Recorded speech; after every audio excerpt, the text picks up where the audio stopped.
Assalamualaikum warahmatullahi wabarakatuh. Baiklah, kami dari kelompok SD Negeri 47 Pekanbaru akan mempresentasikan hasil dari diskusi kelompok kami, yang mana saya Siti Rahma Sibon sebagai moderator, di samping saya Lidiawati Sari Lestari. yang satu saya Hadi Nurdina. Saya Anissa Fitri Septi. Oke, untuk selanjutnya akan dipresentasikan oleh Kak Hadi Nurdina. Kepada Kak, kami persilakan. Bilang next ya. Baik, akan menjelaskan tentang pertimbangan penyesuaian peserta didik. Yang pertama yaitu kami modifikasi tujuan pembelajaran, di mana sebelumnya modul ajar guru yang dibuat oleh guru itu di tujuan pembelajarannya memakai 2 indikator KKO di dalam satu tujuan pembelajaran. Nah, setelah kami modifikasi dalam satu tujuan pembelajarannya hanya menggunakan 1 KKO. Selanjutnya yang kami modifikasi adalah modifikasi pertanyaan pematik, di mana pada modul ajar yang dibuat oleh guru itu pertanyaan pematiknya tidak menggunakan atau tidak terlibat dengan kehidupan sehari-hari siswa, tidak ada contoh konkretnya. Setelah kami modifikasi, kami menggunakan kehidupan konkret siswa yang berhubungan langsung dengan siswa. Selanjutnya, modifikasi motivasi peserta didik. Nah, pada model ajar motivasi peserta didik masih kurang ditonjolkan serta harapan untuk peserta didik bagusnya tidak disampaikan sebelum kegiatan inti berlangsung. Itu sebagusnya diletakkan sebelum kegiatan. Baik, saya Sulisat Nasari akan menjelaskan mengenai pertimbangan atau penyesuaian kebutuhan belajar peserta didik, di mana pada modul ajar yang telah dibuat guru sebelumnya belum terdapat profil belajar peserta didik, di mana profil belajar peserta didik ini nantinya dibutuhkan untuk membuat suatu diferensiasi pada pembelajaran. Untuk membuat profil belajar peserta didik yang dibutuhkan yang utama adalah asesmen awal, di mana dari asesmen awal ini dapat diketahui kemampuan dari siswa itu, mana siswa yang berkembang, siswa yang mahir dan mau mulai berkembang. Oleh karena itu di sini kami menambahkan profil belajar peserta didik dan asesmen awal dari modifikasi pembelajaran yang sudah kami buat. Selanjutnya, kemudian penyesuaian kebutuhan belajar peserta didik yang kedua adalah minat belajar peserta didik. Di sini terdapat model pembelajaran problem based learning dan dengan integrasi tim games turnamen, di mana model pembelajaran ini tidak nampak pada modul yang dibuat oleh guru, tidak nampak sintaknya dari sintak 1 sampai sintak 5. Oleh karena itu kami menambahkan sintak pembelajaran PBL ini. Selanjutnya juga kami mengintegrasikan sintak PBL yang sudah kami buat dengan tim games turnamen atau TGT pada sintak ketiga, yaitu menyelidiki penyelidikan individu, membimbing penyelidikan individu maupun kelompok.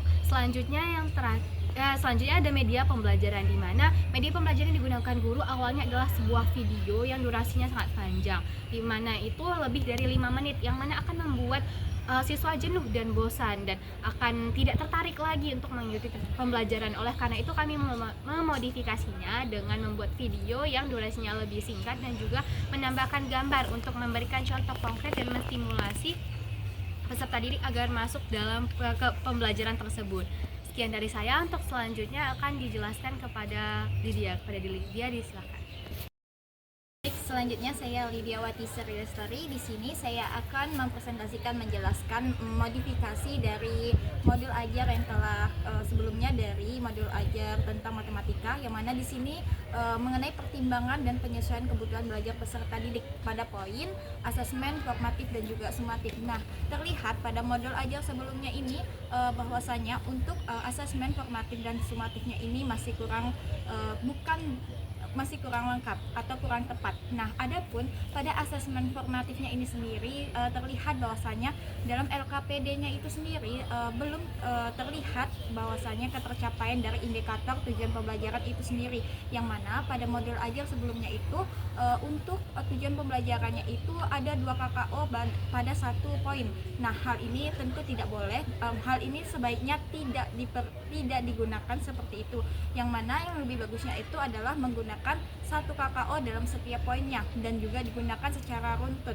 Nah, maka dari itu untuk LKPD-nya pun perlu diubah sesuai dengan indikator tujuan pembelajaran.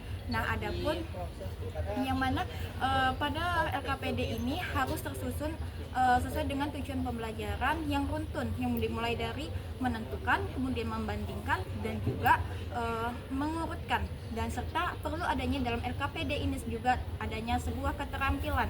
Nah, maka dari itu di sini kami memodifikasi, menambahkan keterampilan itu sendiri sesuai dengan TP ataupun tujuan pembelajaran. Nah, selanjutnya untuk asesmen sumatif. Pada asesmen sumatif ini kami memodifikasi yang mana sesuai dengan kebutuhan ataupun kesiapan profil dari belajar peserta didik, di mana peserta didik dalam kesiapan ataupun kebutuhan peserta didik ini terbagi menjadi 3, yaitu peserta didik mulai berkembang, dan juga mahir. Oleh karena itu dalam sumatifnya ini berupa evaluasi, kami membedakan 2 jenis soal yang akan kami berikan, yaitu yang pertama untuk soal sumatif siswa yang mulai berkembang, kemudian yang kedua adalah soal berupa yang mana untuk siswa berkembang dan juga mahir. Tentu dalam soal ini berbeda. Nah, selanjutnya yaitu di sini kami juga memodifikasi rubrik penilaian. Kenapa di sini kami perlu untuk memodifikasi rubrik penilaian? Alasan kami yaitu pada rubrik penilaian ini tidak terlihat yang pertama rubrik penilaian asesmen awal atau diagnostiknya. Yang kedua yaitu ada tidak terlihat rubrik profil Pancasila yang mana mencakup 3 poin yang telah dicantumkan dalam profil Pancasila itu sendiri pada awal modul ajar pembelajaran. Baik, sekian dan terima kasih. Akan dilanjutkan oleh saudara kami itu Kak Septi Anissa. Saya Anissa Fitri Septi. Di sini kami memodifikasi pertimbangan penyesuaian lingkungan peserta didik. Yang pertama adalah lingkungan sosial, yang kedua adalah lingkungan akademis. Nah, untuk lingkungan peserta didik, salah satunya di dalam modul ajar yang telah dibuat oleh guru, di sana tidak terdapatnya lingkungan keluarga dengan latar kepercayaan dan agama yang berbeda. Itu tidak terdapat dalam modul ajar. Nah, untuk modifikasinya kami memunculkan kalimat kepercayaan yang berbeda sebagai bentuk kepedulian kepada lingkungan peserta didik. Nah, alasan modifikasi ini karena lingkungan peserta didik salah satunya adalah lingkungan keluarga dengan latar belakang agama dan kepercayaan yang berbeda-beda. Hal ini perlu diperhatikan dalam modul ajar untuk meningkatkan nilai spiritual peserta didik. Selanjutnya, pada modul ajar yang sudah dibuat oleh guru, nah, ice breaking sebagai bentuk positif suasana belajar sebelum kegiatan inti itu tidak terdapat dalam modul ajar. Sebagai modifikasi, kami membuat ice breaking dalam modul ajar untuk mendukung lingkungan belajar sebelum kegiatan inti. Hal ini karena lingkungan akademis salah satunya adalah suasana belajar. Nah, hal ini mendukung lingkungan kelas yang positif sehingga efektif dalam ketercapaian tujuan pembelajaran. Selanjutnya adalah lingkungan sosial. Ini berupa interaksi antar peserta didik, salah satunya melalui gambar pemantik. Hal ini belum terdapat dalam modul ajar. Untuk modifikasi modul ajar, kami membuat gambar pemantik untuk menciptakan interaksi antar peserta didik di dalam kelas. Adanya interaksi antar peserta didik dengan guru, peserta didik dengan sumber belajar dapat mendorong kolaborasi dan interaksi sosial antar peserta didik.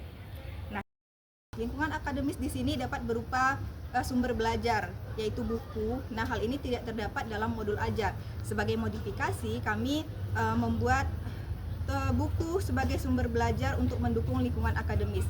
Nah, sumber-sumber belajar berupa buku pegangan atau buku pendamping peserta didik. Hal ini memberi pengaruh positif pada proses pembelajaran. Itu tadi presentasi dari kelompok kami. Saya akhiri dengan salam. Assalamualaikum warahmatullahi wabarakatuh.